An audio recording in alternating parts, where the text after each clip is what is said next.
우리가 큰 마음을 먹고 이제 성경을 읽기로 작정을 하고 창세기서부터 열심히 읽어나가다 보면은 꼭 막히고 시험이 드는 부분이 나오기 시작합니다. 그곳이 어디입니까? 출애굽기 중반을 넘어가면서 이제 성막을 짓는 그런 이야기들이 나오는데, 뭐 성막이니 지성소니 뭐 물두멍이니 제단이니 또 뭐 촛대니, 이런 생전 처음 듣도 보도 못한 용어들이 줄줄이 쏟아져 나오면서 머리는 혼미해지기 시작하고 시험이 들기 시작합니다. 요즘 오늘날 잘 사용하지 않는 이러한 낯선 용어들 때문에 그만 주눅이 들기 시작하고 잘 이해할 수 없는 그 내용들에 이제 압박감이 들기 시작합니다. 그래도 성경을 읽기로 작정을 했으니까 그 짓누르는 그 압박감을 이겨내고서 그 긴 캄캄한 터널을 겨우 기진맥진해가지고 통과를 하게 되면은 그 뒤에는 더 큰 난관, 더 큰 시험이 기다리고 있는 것을 보게 돼요.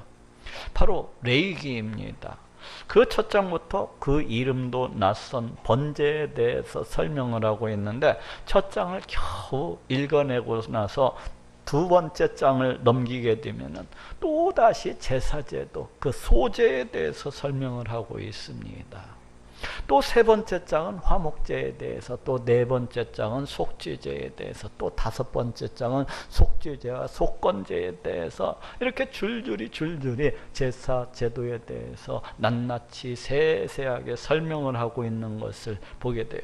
이쯤 되면은 거의 대부분의 사람들은 이제 성경을 계속해서 읽어나가야 될지 아니면 그만둬야 될지 고민하기 시작합니다. 실제로 많은 사람들은 이쯤에서 성경 읽는 것을 거의 다 포기해버리고, 역시 자기 자신은 성경을 읽는 것과는 잘 맞지 않는다고 하면서 성경을 그냥 덮어버리고 내던져버리고 맙니다. 또 그래도 조금 꾀가 있으신 분들은, 스스로 지혜가 있다고 이렇게 생각하시는 분들은 이러한 레위기를 갖다가 통째로 읽지 아니하고 그냥 건너뛰어서 민수기로 그냥 직행하시는 분들도 있어요. 그렇지만 이러한 분들도 얼마 가지 않아서 그 자책감 때문에 그 자신이 레위기를 갖다가 통째로 그냥 읽지 아니하고 건너왔다는 그런 자책감에 성경을 읽어나가면서도 왠지 마음이 찜찜하고 왠지 마음이 편안하지 않은 것을 이렇게 느끼게 됩니다. 그렇지 않습니까? 그렇다면 대체 왜 우리 하나님께서는 이렇게 시험 들게 하는, 나로 하여금 이와 같이 넘어지게 하는 이 낯선 제사에 대해서 그것도 매우 지리할 정도로 그렇게 세세하게 설명을 하고 있는 것일까요? 도대체 이 고대 세계의 원시 제사와도 같은, 조금은 어리석게도 보이고 조금은 야만적으로도 보이는 이 짐승을 갖다가 잡아가지고 죽여서 피를 흘리게 하는 그러한 제사에 대해서 왜 이렇게 낱낱이 그리고 자세하게 설명을 하고 또 설명을 하고 있는 것일까요? 그것은 한마디로 말하면은 이것이 매우 중요하기 때문입니다. 이 구약제사에 관한 율법은 장차 이 땅 가운데 오시는 이 메시아의 사역을 모형적으로 또 예표적으로 이렇게 보여주고 있습니다. 즉 하나님께서는 이 제사 제도를 통해서 그 자신이 보내시는 메시아가 이 땅 가운데 오시게 되면은 그 어떠한 사역을 행하게 될 것인지 그 모형적으로 또 예표적으로 이렇게 알려주고 계신 것입니다. 다시 말해 예수님께서는 이 구약 제사의 모형대로 이 땅 가운데 오셔서 십자가에 매달려 피 흘려 죽으심으로 그 모형의 실체를 다 드러내시고 이를 그대로 성취하셨던 것을 보게 됩니다. 예수님께서는 그 구약시대 그 제단에 마치 한 마리 짐승처럼 이제 십자가에 달려 피 흘려 죽으심으로 우리의 모든 죄를 대신 다 갚아주신 것입니다. 또 하나 하나님께서 이 구약제사를 주신 이유는 그 백성들로 하여금 죄사함을 받고 우리 하나님께 나와서 우리 하나님과 교제하며 우리 하나님을 섬기고 우리 하나님을 예배하는 자로 그렇게 세워주시기 위함이셨어요. 다시 말해서 하나님께서는 이 구약제사 제도를 통해서 하나님의 백성들이 이 땅에서 우리 하나님을 어떻게 섬기는지, 이 땅에서 우리 하나님의 백성들이 어떻게 하나님을 예배해야 되는지에 대해서 가르쳐주고자 하신 것입니다. 그래서 바울도 로마서 12장 1절에서 너희 몸을 하나님이 기뻐하시는 거룩한 산제사로 드리라. 이는 너희의 드릴 영적 예배니라 하고 말씀을 하고 있습니다. 너희 몸을 하나님이 기뻐하시는 거룩한 산제사로 드리라. 이는 너희의 드릴 영적 예배니라. 성도의 삶과 우리 성도의 삶과 이 제사와 예배를 갖다가 함께 연결시키고 있는 것을 보게 됩니다. 그 성도의 삶은, 성도의 삶이라고 하는 것은 우리 하나님께서 기뻐 받으시는 그런 거룩한 산제사와 같아야 된다는 것이고, 또 그것은 우리 성도들이 이 땅에서 마땅히 드릴 그 영적인 예배와도 같다는 것입니다. 이처럼 하나님께서 구약제사를 주신 이유는 하나님의 백성들이 이 땅에서 어떻게 우리 하나님을 섬기고 어떻게 우리 하나님을 갖다가 예배해야 되는지에 대해서 가르쳐주고 있는 것입니다. 그래서 이 구약제사에 대해서 우리가 잘 살펴보게 되면은 이 땅에서 과연 우리 성도들이 우리 하나님을 어떻게 섬겨야 되는지, 이 땅에서 과연 우리 성도들이 우리 하나님을 어떻게 예배해야 되는지에 대해서 잘 알 수가 있습니다. 오늘은 이에 대해서 살펴보고 또 은혜를 나누고자 합니다. 먼저 번제입니다. 이 번제는 그 제물로서 드리는 짐승의 그 가죽을 뺀 이 짐승의 모든 것을 제단 위에 올려서 다 불태워서 드리는 그런 제사입니다. 레위기서 1장 8절에서 9절에도 아론의 제사장들은 그 뜬 각과 머리와 기름을 탄 윗불에 있는 나무에 버려 놓을 것이며 그 내장과 정갱이를 물로 씻을 것이요 제사장은 그 전부를 단 위에 불살라 번제를 삼을지니 이는 화제라 여호와께 향기로운 냄새니라 하고 말씀을 하고 있습니다. 제사장은 그 전부를 단 위에 불살라 번제를 삼을지니, 이처럼 번제라고 하는 것은 그 드리는 번제물의 모든 것을 갖다가 전부를 그 제단 위에서 불살라 드리는 그런 제사를 말합니다. 예를 들면은 그 어떤 사람이 이제 번제를 드리고자 한다면은 그 사람의 신분이나 지위나 형편에 맞게 그 소나 양이나 염소나 아니면은 비둘기와 같은 짐승을 가지고서 이제 제사장에게 나아갑니다. 그리고 그 짐승의 머리 위에다가 자신의 손을 얹고서 안수를 갖다 하게 돼요. 이 안수하는 행위는 그 제물을 드리는 사람과 그 번제물을 갖다가 그 짐승과 그 드리는 사람을 갖다가 동일시하는 그런 것이라고 할 수가 있고, 또 그 자신의 모든 죄를 그 짐승에게 전가시키는 그런 행위라고 할 수가 있어요. 이렇게 번제뿐만 아니라 그 모든 짐승을 죽여서 제사를 드릴 때에는 그 어떠한 제사가 되었든지 항상 이렇게 먼저 그 짐승의 머리 위에 안수하는 행위를 했습니다. 그것은 그 제물을 드리는 자와 그 짐승을 갖다가 동일시하고, 또 더 나아가서는 그 제물 드리는 자의 모든 죄를 그 짐승에게 전가시킨다는 그러한 의미를 가지고 있었습니다. 어쨌거나 이렇게 안수가 끝나고 나면은 그 짐승은 죽여서 그 가죽을 벗기고 그 피는 받아가지고 이제 제단 사면에다가 뿌리고 그 가죽을 뺀 나머지는 모두 다 제단 위에 올려서 이제 불살라 드렸어요. 이 번제는 장차 이 땅 가운데 오시는 메시아, 곧 우리 예수님의 헌신과 충성의 모형이요 예표라고 할 수가 있습니다. 이 번제처럼 우리 예수님은 이 땅 가운데 오셔서 온갖 충성과 온갖 헌신을 우리 하나님 앞에 다 드렸던 것을 보게 됩니다. 그 영광의 보좌를 버리시고 육신의 몸을 입으시고 이 땅 가운데 내려오셔서 온갖 고난과 온갖 핍박과 온갖 조롱과 멸시 속에서도 조금도 굴하지 아니하시고 조금도 주저하지 아니하시고 오직 하나님을 쫓고 오직 하나님의 뜻에 충성하고 헌신했던 것을 보게 돼요. 심지어는 십자가에 달려 피 흘려 죽으시기까지, 심지어는 자신의 생명을 우리 하나님께 다 바치기까지 그렇게 우리 하나님께 충성하고 또 헌신하셨던 것을 이렇게 볼 수가 있습니다. 이 번제의 번제물처럼 그 자신의 모든 것을 갖다가 마치 제단에서 불태워 드리는 것처럼 그렇게 충성하고 헌신했던 것을 볼 수가 있어요. 이처럼 이 번제는 장차 이 땅 가운데 오시는 메시아 곧 우리 예수님께서 행하시게 될 그 충성의 삶과 이 헌신의 삶을 모형적으로 또 예표적으로 이렇게 보여주고 있었던 셈입니다. 구약시대 이스라엘 백성들은 이 번제를 드리면서 우리 하나님 앞에서 충성과 헌신할 것을 다짐하곤 했습니다. 그 자신과 동일시된 그 짐승이 그 제단 위에서 그렇게 연기를 내면서 몽땅 다 불태워지는 그러한 모습을 바라보면서 그 자신 또한 우리 하나님 앞에서 자신의 생명을 드리기까지 자신의 모든 것을 갖다가 다 드려서 충성하고 헌신해야 된다는 것을 마음속 깊이 새기고 또 새겼던 것입니다. 이는 오늘날 우리 성도들 또한 우리 하나님 앞에서 그 생명을 드리기까지 내 모든 것을 다 바쳐서 충성하고 또 헌신해야 된다는 것을 알려주고 있습니다. 이는 화제라 여호와께 향기로운 냄새니라.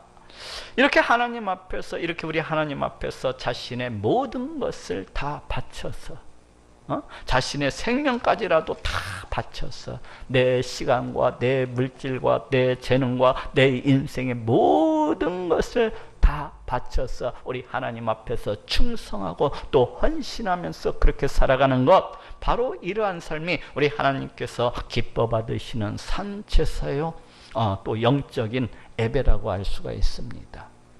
두 번째는 소제입니다.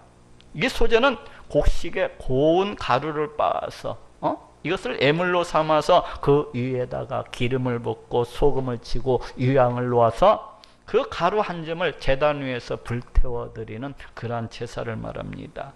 레위기서 2장 1절 2절에도 누구든지 소제 예물을 여호와께 드리려거든 고운 가루로 예물을 삼아 그 위에 기름을 붓고 또 그 위에 유향을 놓아 아론의 자손 제사장들에게로 가져올 것이요 제사장은 그 고운 기름가루 한 줌과 그 모든 유향을 기념물로 단 위에 불사를 찌니 이는 화제라 여호와께 향기로운 냄새니라 하고 말씀을 하고 있습니다. 그 고운 기름가루 한 줌과 그 모든 유향을 취하여 기념물로 단 위에 불사를 찌니. 이처럼 소제라고 하는 것은 그 기름을 부은 고운 가루 한 줌에다가 이제 소금을 치고 또 유황을 갖다가 놓아서 그 제단 위에서 불살라 드리는 그러한 제사를 말해요. 예를 들어서 그 어떤 사람이 소제를 드리고자 한다면은 그 사람은 고운 가루 위에 기름을 붓고 또 소금을 치고 또 유황을 놓아가지고 그 가루 상태 그대로 우리 하나님께 드릴 수도 있었고 또 아니면은 화덕에 굽는다든지 번철에 부친다든지 아니면 솥에 삶아가지고 그와 같이 떡을 만들어서 우리 하나님께 드릴 수도 있었습니다. 그렇지만 누룩이나 꿀은 절대로 그 예물 가운데 섞을 수가 없었어요. 누룩과 꿀은 섞는 것을 피해야 했습니다. 이 소제는 장차 이 땅 가운데 오실 메시아 우리 예수님의 성결한 삶의 모형이요 또 예표라고 할 수가 있습니다. 이 고운 소제물과도 같이 우리 예수님께서는 이 고운 소제물과도 같이 이 땅 가운데 오셔서 우리 하나님 앞에서 성결하시고도 또 거룩하신 그런 삶을 살아가셨던 것을 우리가 볼 수가 있습니다. 늘 항상 성령으로서 충만하시고 늘 변기함 없이 항상 우리 하나님 말씀 앞에 순종을 하시고 또 늘 기도로서 그 향내가 나는 그러한 삶을 살아가셨던 것을 볼 수가 있어요.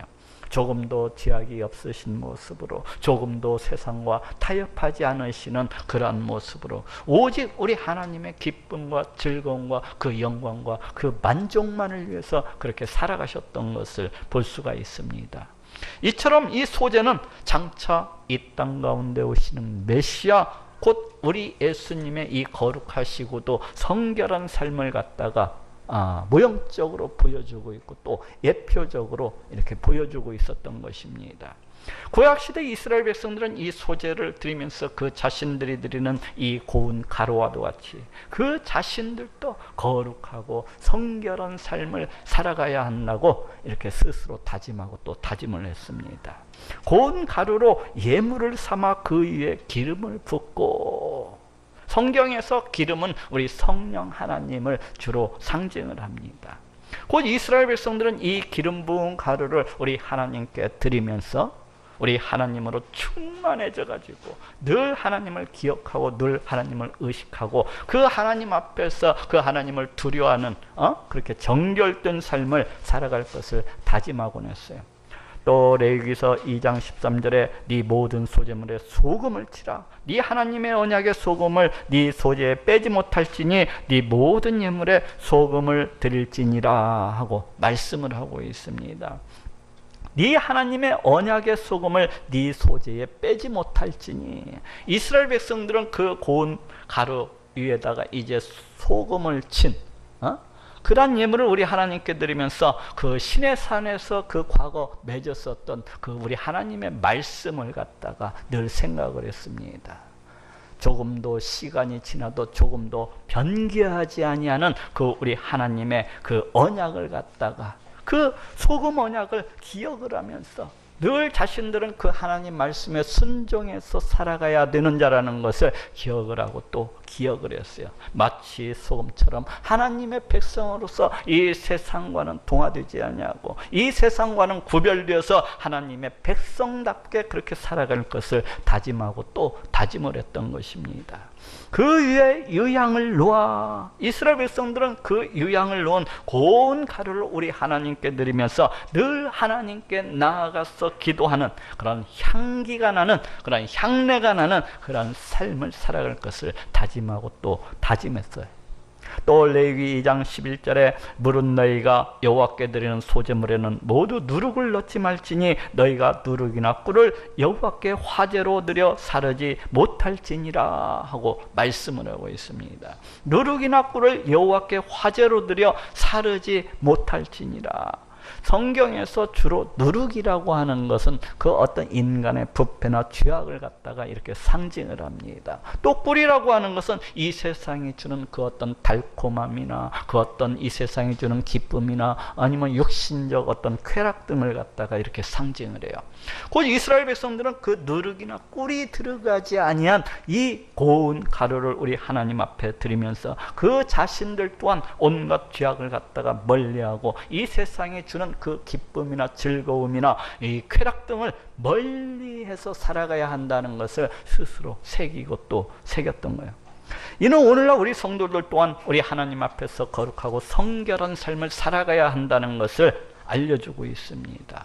죄와 쾌락 등을 멀리하고 늘 성령 충만한 모습으로, 늘 하나님 말씀에 순종하는 모습으로, 늘 하나님 앞에 나아가 기도하는 그 향내나는 그런 삶을 살아가야 된다는 것을 알게 해주고 있어요. 이는 화제라 여호와께 향기로운 냄새니라. 바로 이렇게 온갖 죄악을 멀리하고 또 쾌락과 이 세상이 주는 기쁨 등을 갖다가 멀리하고 늘 성령 충만한 모습으로, 늘 하나님 말씀에 순종하는 모습으로, 또 늘 하나님 앞에 나아가 기도하는 그 향내나는 그러한 삶을 이렇게 살아가는 것, 바로 이러한 삶이 우리 하나님께서 기뻐 받으시는 거룩한 산채사요 영적인 예배라고 할 수가 있습니다. 세 번째는 화목제입니다. 이 화목제는 먼저 우리 하나님과 화목하게 된 것을 기뻐하고 즐거워하고 또 감사하는 그런 감사제입니다. 또한 이 화목제는 우리 하나님께서 주신 건강과 또 물질과 번영과 행복과 평안과 또 직분과 그 축복 등에 대해서 좌우자 우리 하나님께서 내게 주신 그 모든 것들에 대해서 심히 기뻐하고 심히 즐거워하면서 감사하는 그런 감사제입니다. 레위기 3장 1절에 사람이 만일 화목제의 희생을 예물로 드리되 소로 드리려거든 수컷이나 암컷이나 흠없는 것으로 여호와 앞에 드릴지니 하고 말씀을 하고 있습니다. 화목제의 희생을 흠없는 것으로 여호와 앞에 드릴지니. 예를 들어서 그 어떤 사람이 이제 우리 하나님께 너무 감사해서 화목제를 드리고자 한다면은 그 사람은 소나 아니면 양이나 아니면 염소를 이끌고 그 제사장 앞에 나아가 가지고 그 제사장 위에서 앞에서 이제 그 짐승 머리 위에다가 이렇게 안수를 하고 그 피를 제단 사면에다가 받아서 뿌리고 그 짐승의 콩팥과 기름과 간 꺼풀은 그 제단 위에서 다 불살라 그렇게 드렸습니다. 그리고 그 나머지 화목제물, 불살라 드리고 난 그 화목제물은 제사장과 그 화목제를 갖다가 드린 사람이 이제 그 고기를 나누어 가졌어요. 그리고 그 화목제를 드린 그 사람은 그 가족과 함께 또 그 이웃과 함께 우리 하나님 앞에서 기뻐하고 즐거워하면서 이렇게 감사하면서 그 드린 예물을 갖다가 함께 나누어 먹었습니다. 이 화목제는 장차 이 땅 가운데 오실 메시아 곧 우리 예수님께서 행하실 이 화목사역의 모형이요 또 예표라고 할 수가 있어요. 예수님은 이 땅 가운데 오셔서 십자가에 달려 피 흘려 죽으심으로 말미암아 원수가 되었었던 우리 하나님과 우리와의 관계를 갖다가 화목해 주셨습니다. 골로새서 1장 20절 22절에도 그의 십자가의 피로 화평을 이루사 만물 곧 땅에 있는 것들이나 하늘에 있는 것들을 그로 말미암아 자기와 화목해 두기를 기뻐하심이라. 전에 악한 행실로 멀리 떠나 마음으로 원수가 되었던 너희를 이제는 그의 육체의 죽음으로 말미암아 화목해 하사 하고 말씀을 하고 있어요. 원수가 되었던 너희를 이제는 그의 육체의 죽음으로 말미암아 화목해 하사. 우리 예수님께서 십자가에 달려 피 흘려 죽으심으로 말미암아서 원수가 되었었던 우리와 우리 하나님 간의 관계가 화목해 하게 되었노라고 그렇게 말씀을 하고 있습니다. 이처럼 화목제는 장차 이 땅 가운데 오실 메시아 바로 우리 예수님께서 그 행하실 화목사역의 모형이요 또 예표였던 셈입니다. 구약시대 이스라엘 백성들은 이 화목제를 드리면서 우리 하나님과 화목하게 된 것을 기뻐하고 즐거워하고 또 감사했습니다. 또 더 나아가 우리 하나님께서 자기 자신들에게 베풀어 주신 그 건강과 물질과 행복과 번영과 이 직분과 그 어떤 축복 등에 대해서도 심히 크게 기뻐하고 즐거워하면서 감사를 드리곤 했어요. 그리고 그 기쁨과 즐거움과 이 감사를 자기 가족들뿐만 아니라 주변의 이웃들까지도 함께 모여서 함께 즐거워하고 기뻐했습니다. 이는 오늘날에도 마찬가지입니다. 우리들도 죄로 말미암아서 그 원수가 되었었던 우리와 우리 하나님의 관계가 이제 예수 그리스도 그 십자가 보혈의 공로를 인하여서 화목하게 되었다는 것을 늘 기억을 하고 또 기뻐하고 감사해야 되겠습니다. 그리고 더 나아가서는 하나님께서 우리 성도들에게 베풀어 주신 우리에게 베풀어 주신 그 건강과 물질과 평안과 행복과 번영과 직분과 이런 축복 등에 대해서도 심히 크게 기뻐하고 즐거워하고 또 감사해야 되겠습니다. 이는 화제라 여호와께 향기로운 냄새니라. 바로 이렇게 예수 그리스도 보혈의 공로를 통해서 우리 하나님과 화목하게 된 것을 기뻐하고 감사하고 또 더 나아가서는 우리 하나님께서 우리들에게 베풀어 주신 그 번영과 행복과 이런 모든 것들에 대해서 감사하고 기뻐하는 것, 바로 이러한 삶이 우리 하나님께서 기뻐 받으시는 거룩한 제사요, 거룩한 산 제사요, 영적인 예배라고 할 수가 있습니다. 네 번째는 속죄제입니다. 이 속죄제는 죄를 범했을 때 죄를 속하고 용서함을 받기 위해서 드리는 그런 제사입니다. 여기에서 속죄한다고 하는 것은 히브리어로서는 이제 카파르라고 하는데 덮다, 가리다라는 그런 뜻을 가지고 있어요. 이는 곧 희생 제물의 피를 받아서 뿌림으로 인해서 그 사람의 죄와 허물이 우리 하나님 앞에서 모두 다 가리워지고 덮어졌다는 그런 의미를 가지고 있습니다. 레위기서 4장 2절에서 3절에 이스라엘 자손에게 고하여 이르라. 누구든지 여호와의 금령 중 하나라도 그릇 범하였으되 만일 기름 부음을 받은 제사장이 범죄하여 백성으로 죄를 입게 하였으면 그 범한 죄를 인하여 흠없는 숫송아지로 속죄제물을 삼아 여호와께 드릴지니 하고 말씀을 하고 있습니다. 그 범한 죄를 인하여 흠없는 숫송아지로 속죄제물을 삼아 여호와께 드릴지니. 예를 들어서 그 어떤 사람이 이제 죄를 범하고서 우리 하나님께 속죄제를 그렇게 드리고자 한다면은 그 사람은 그 사람의 어떤 신분이나 지위나 형편에 맞게 그 형편에 따라서 송아지나 염소나 또는 어린 양이나 비둘기나 또 아니면 고운 가루에 봐 10분의 1을 예물로 삼아서 이제 속죄제사를 그렇게 드려야 했습니다. 이 속죄제는 장차 이 땅 가운데 오시는 메시아 곧 우리 예수님께서 행하시게 될 속죄사역의 모형이요 또 예표라고 할 수가 있습니다. 우리 예수님은 이 땅 가운데 오셔서 십자가에 매달려 피 흘려 죽으심으로 말미암아서 우리의 모든 죄를 다 속해 주시고 다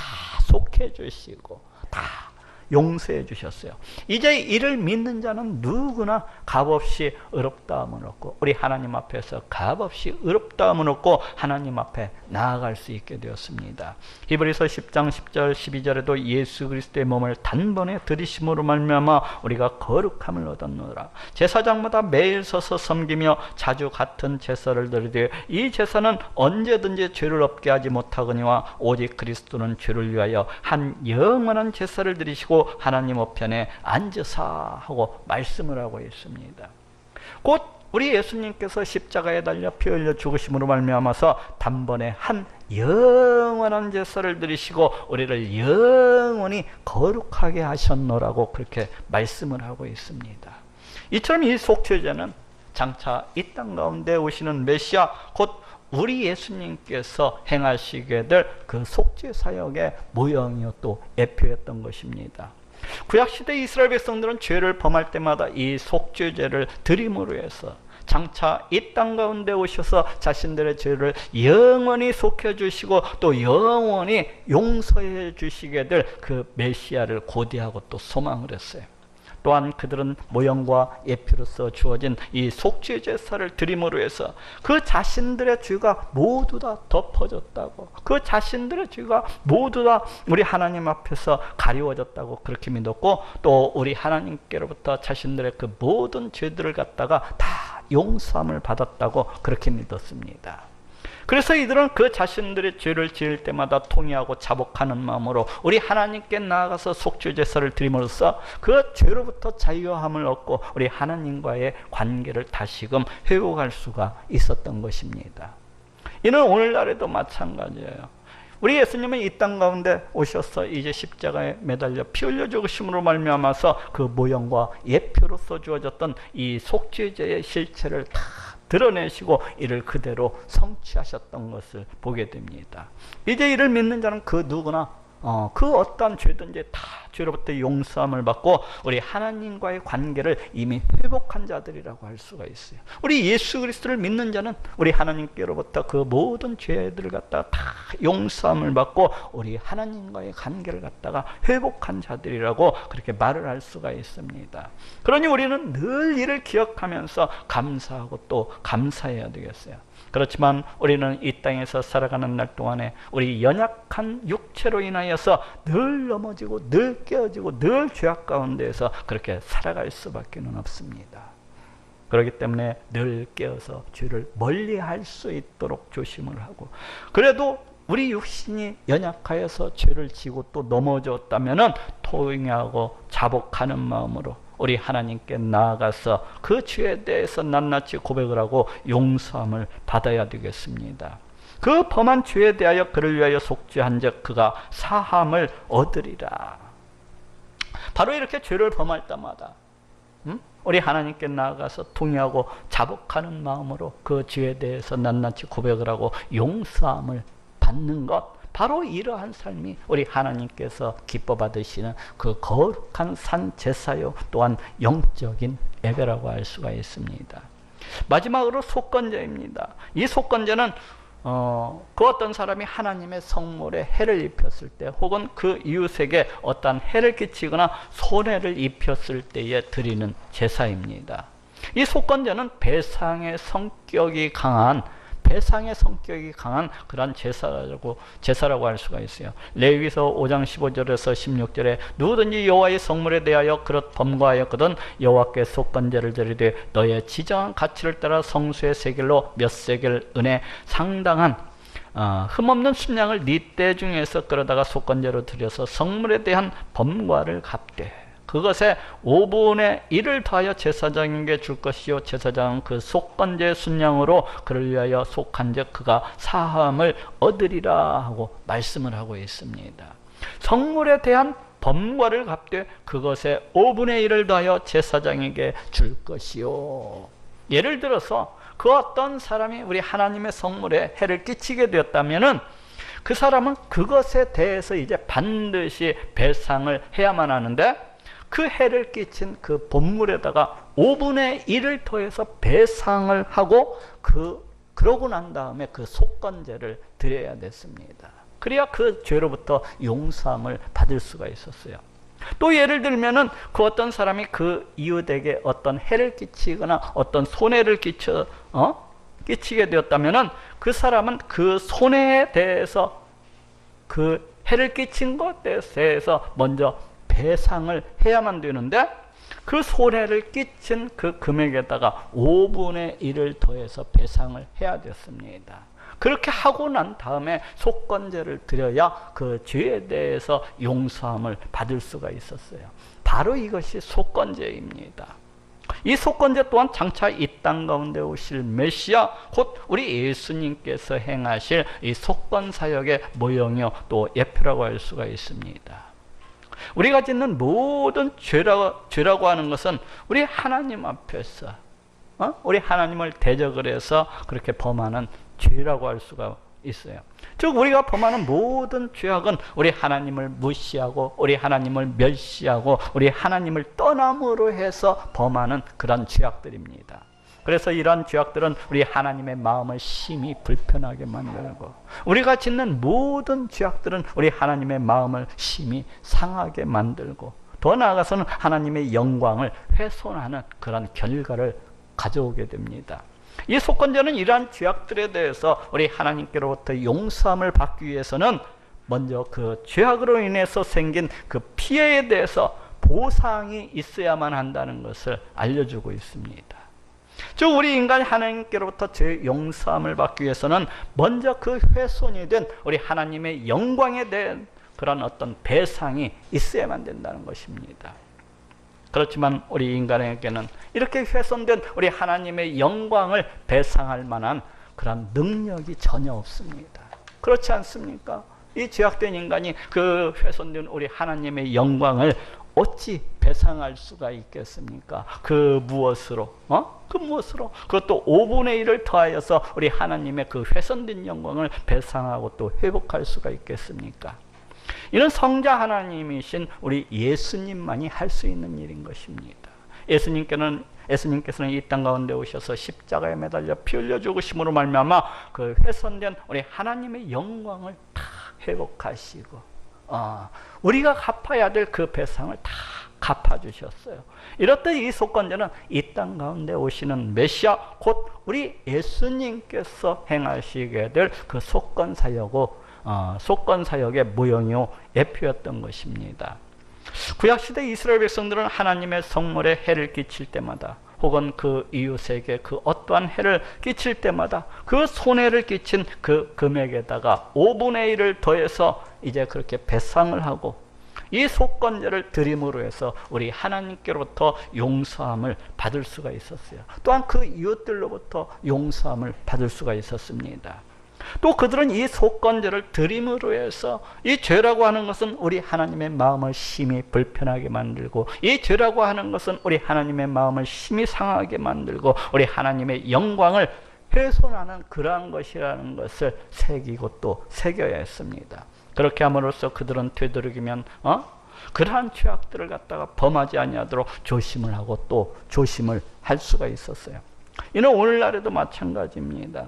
우리가 살아가면서 그 어떤 사람의 마음을 상하게 한다거나 아니면 그 어떤 해를 끼치게 된다면은 반드시 그것에 대해서 배상을 해주고 그 자신의 잘못에 대해서 빌어야 됩니다. 그런 다음에는 우리 하나님께 나아가서 그 자신의 삶 속에서 우리 하나님의 영광을 드러내지 못하고 나타내지 못하고 오히려 하나님의 영광을 훼손한 것에 대해서 애통한 마음으로 그렇게 회개를 해야 됩니다. 이렇게 하는 것이 이 속건제의 기본 정신이라고 할 수가 있습니다.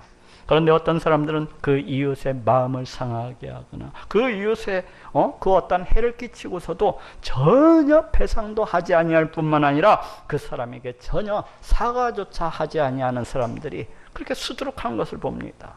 물론 그런 사람들은 우리 하나님께 나아가지도 아니하고 그런 잘못에 대해서도 전혀 회개하지도 않는 것을 봅니다.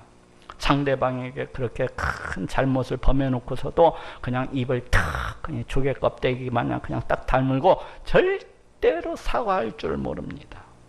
이는 참으로 마음을 약한 거예요.